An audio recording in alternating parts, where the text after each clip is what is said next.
大家好，我是美食多 YouTube 黄金3小时。如果是我的铁粉，请给我一个 like。第一次看我的视频，请您静悄悄地给我一个 like。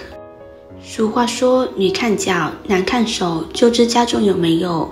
该怎么看一看便知。俗话之所以流传，是因为它有一定的道理。女看脚，男看手，就知道家中有没有。这句话的意思是，从女人的脚和男人的手，可以判断出对方过得如何。有人觉得这些没有依据，不可信。看完这篇文章，你会对这句话有新的理解。俗话通常来自于民间智慧、社会经验和文化传统，是一种古老而传统的文化表达方式，所以的形式多样，有成语、谚语、顺口溜、歇后语等等。它们在人们的日常交流中起到了重要的作用，能够传达出深刻的文化内涵和人生哲理，同时也具有一定的趣味性和幽默感。生活中有这么一句俗语，就是女看脚，男看手，就知家中有没有。这句话里的有没有，其实是指一个家庭的贫富状况。那么古人是通过什么判断出来的呢？古时候为什么看脚？我们都知道，古时候大多为封建社会，而那个时代女性的地位通常也比较低，她们不讲遵守妇道，遵循各种规矩，而且从宋代开始，一种变态又畸形的审美观兴起，即女性的脚越小越美。这种观念首先在皇宫和官宦人家的公主和小姐中流行起来，逐渐普及到民间。然而对于穷人家的女孩子来说，她们由于家庭贫困，相反她们需要一双大而健康的脚去劳作养活自己。因此在古代的时候，通过脚来判断家庭的贫富还是有一定道理的。人为什么推崇看女人要看脚？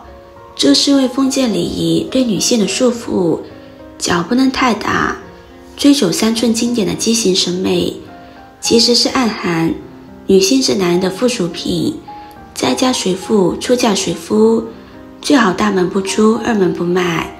脚越小，代表女人乖巧顺从。在古代社会，富足家庭的女人会缠足，毕竟她们不需要工作或走很多路，只需要在家相夫教子。脚小在家里成了富贵的象征，大脚在家里成了贫穷的象征。庆幸的是，这种陋习已经成为过去。现在一个女人看脚，是看对方的见识，所以千里之行，始于足下。如果古人看脚，看的是女性的出身与家境，现代女人的脚就代表着她的阅历和知识。好看的皮囊千篇一律，有趣的灵魂万里挑一。用智慧充实内心，比任何外在的装饰都要有魅力。我们来分析一下女看脚。女性通常更加注重细节和外表，所以看到一个女性，她的脚部肌肤状态和穿着鞋子的类型和品质，可以告诉我们她是否注意卫生，是否注重个人形象等方面的问题。如果一个女性的脚部肌肤状态良好，穿着优质的鞋子，我们也可以推断出她的成长环境较好，生活质量较高。当然这种方式不是绝对准确的，因为有些女性不关心自己的脚部卫生和形象问题，她们可能会忽略这些外在的细节，而仍然是优秀的人。看手看担当，男人的手可以看出什么？古时候为什么看手？手在古代社会也是观察一个人的社会地位和经济状况的重要方式。这主要是因为在古代，男人的职业、财富和社会地位与手的形态和皮肤的柔软程度密切相关。这是因为古代社会的经济基础主要依赖于农业生产和手工业生产，因此男人从事的职业往往与劳动密切相关，例如农民、木匠、石匠、铁匠、渔民等等。这些职业的男人常常需要进行体力劳动，手部经常摩擦物体，因此手掌和手指常常会出现老茧和茧痕。另外则是古代的伟人、书法家、画家，这些人通常做的是精细的手工劳动，如书写、绘画等等，因此手指的皮肤比较柔软，手部不会出现老茧或者茧痕，这是富裕和教养的象征之一。还有就是手上戴着珠宝，佩戴贵重的手表等等，是社会地位高的人才有的奢侈品。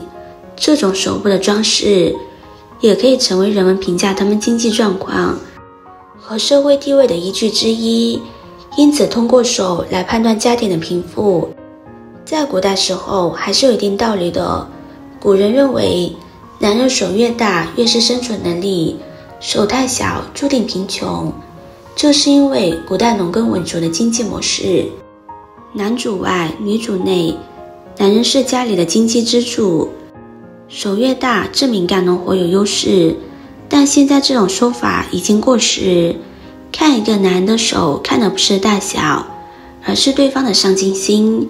无论他出身如何，只要是靠自己的双手生存，就是有担当的人，手粗糙有力，可以看出对方能吃苦耐劳。但心力光滑也不一定是高人一等，可能只是职业不同。男人看手看的是他手上承担了多少责任和担当。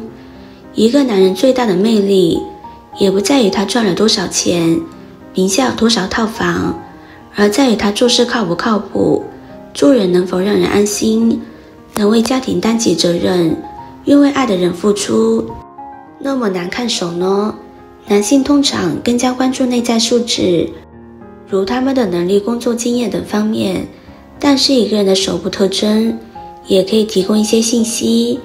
如果一个男性的手部肌肤状态良好，指甲干净整齐，这可能意味着他注重个人卫生习惯，并且有正确的生活习惯。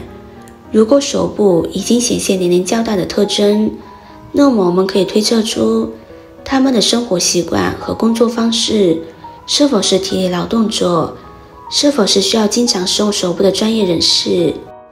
人从一出生就带着他与生俱来的责任，或许每个人活着的目的不同，但是活着的意义都大相径庭。不管男人女人都要懂得向外护着面子，不如向内修养理智。与其活出面子，不如丰盈内在的样子。愿你能够活自己的人生轨迹，如愿生活的每一天。属于女看脚男看手，就知家中也没有，这句老话放在古代时候或许有一定的存在价值，但是放到如今来看，就显得略施偏颇了。老话常说人不可貌相，我们在与别人的交往之中，应该通过深入的交流和了解，去发现一个人的价值和潜力，而不是被外在的特征所左右。今天的分享就到这里了，制作视频不易，如果您觉得今天的分享对你有帮助的话，可以分享给身边的朋友，别忘记点赞、收藏，点击我的头像，可以看到更多的精彩内容。我们下个视频见啦！